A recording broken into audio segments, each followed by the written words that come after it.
Hello my darlings, my name is Natasha Nyawuz and welcome to the Natasha Entertainment page right here on this YouTube streets. And if you haven't subscribed to the channel, please do so. I would really appreciate your support. But if you have already subscribed to the channel, thank you so much and welcome back home. Before we continue, I want to show you something. I want to show you the Natasha Entertainment water cup. Isn't it cute? I think it's very cute. It is actually available for purchase. They come in threes. There's a bigger one and then there's a smaller one than this, only for 250. I think that's very affordable. Today it's Wednesday and we are going to go sit a little bit later on, but namhlanje I feel like I have to talk about something. There's something that I feel like I have to talk about with you ladies, because y'all are out here making mistakes. Emisebenzini yenu.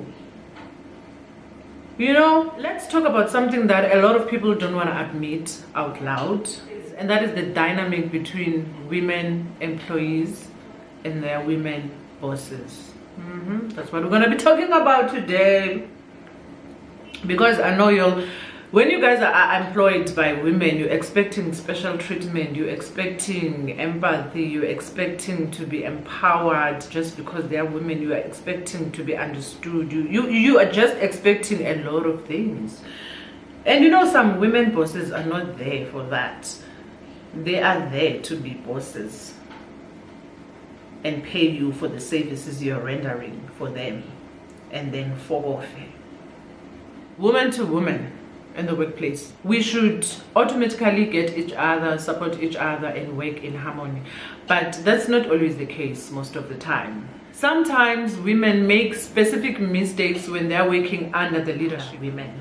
In this video I am breaking down 5 common mistakes that women make when they have women as bosses, and most importantly how to avoid them, how to avoid making such mistakes. So number 1, stop assuming automatic empathy. Stop doing that.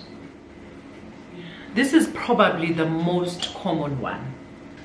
Stop assuming automatic empathy that just because you all share the same gender. You know, stop expecting to be empowered. Stop expecting this person to be your best friend. They're not your best friend, they're your boss. They're paying you to render a service.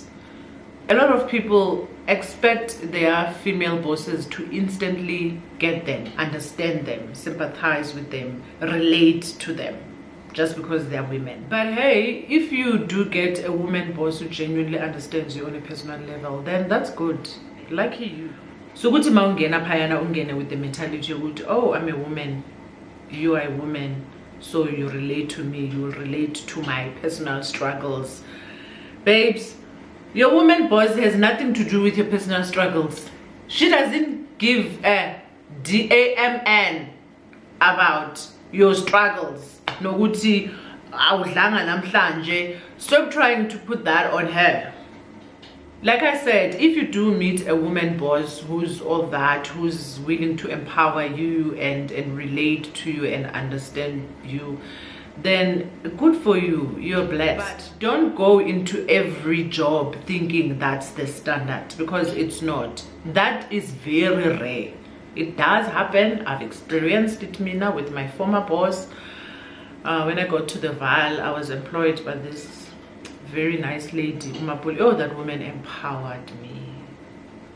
That woman empowered me. Half of the things that I know about business is because of that woman.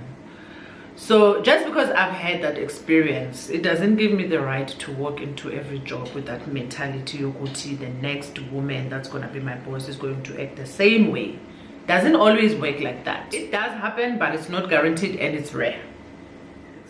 So number 2, crossing professional boundaries. Now, because there's often a feeling of familiarity, some women start acting a little too casual. Guys, just because your boss is a woman, she's not there to hear all about your struggles as a woman. If you feel like you need to talk, I'm psychologists are free in my clinics. Talk to your friends. How about you talk to your friends? So, they start oversharing their personal stories. They start treating their boss as their best friend, or as their sister, or as their mother. I'm not saying all bosses women bosses are like that. But some women bosses are not there to be your emotional support. They do not sign up to be your emotional support. They do not want to be your emotional support. So keep your problems to yourself and you'll thank me later. Keep it respectful and keep it professional. Number 3, expecting preferential treatment. Come on now, Chelsea. Yo. So just because I'm a woman and my boss is a woman, I'm gonna expect her to treat me better than other people. It doesn't work like that. This is a workplace. This is a work environment. Professionalism comes first. There's sometimes this silent expectations. She's a woman, I'm a woman, so she will understand me, she will relate to me, she will treat me better, she will empathize with me. She's not your friend, she's your boss. Number 4, taking feedback too personally. If there's one thing that I've learned about the workplace and professionalism, is that you never take anything personal. You never ever take anything personal. There's nothing, you have no business making it personal. Let's say your woman boss gives you constructive criticism and suddenly it's taken as an attack. And suddenly be like, she doesn't like me. Oh, she hates me. Why is she being so cold towards me? Babe, this is work. Nothing personal. Nothing personal. Just work. Yes, I do understand, Indobanba. There are some people when they try to correct you or when they try to direct you, they become personal. But just because someone is personal about how they treat you, it doesn't mean that you have to take it personal. Because at the end of the day, it is your mental health.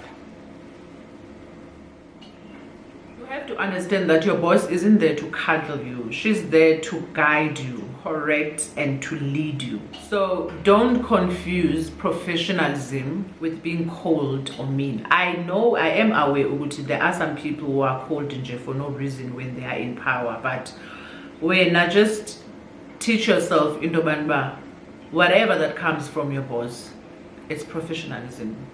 And by doing so, you have won.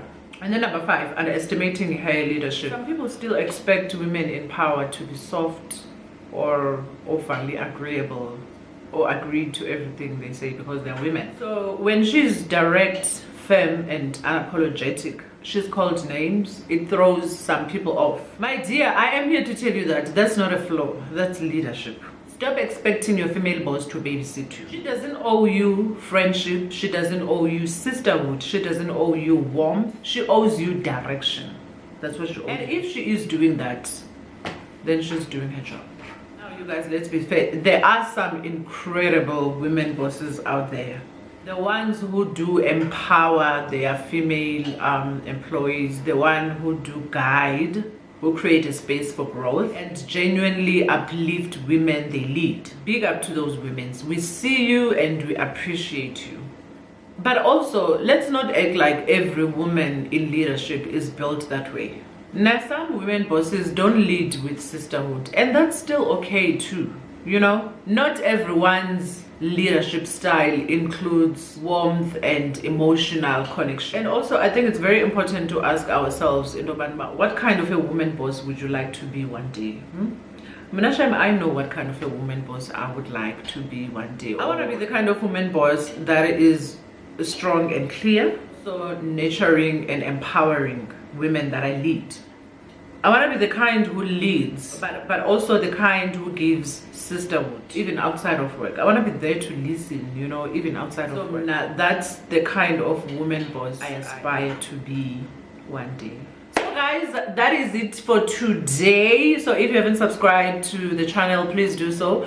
And thank you so much for taking the time out to watch this video. Don't forget to like, subscribe, share, and give me a comment down section in Dobanba what kind of woman boss would you like to be one day? What kind of woman boss do you aspire to be? And also What's your experience with having a boss as a woman? Is it a negative experience or a positive experience? Please do let me know. I would really love to know. And tomorrow we're going to be talking about 5 common mistakes that women boss make with their female employees.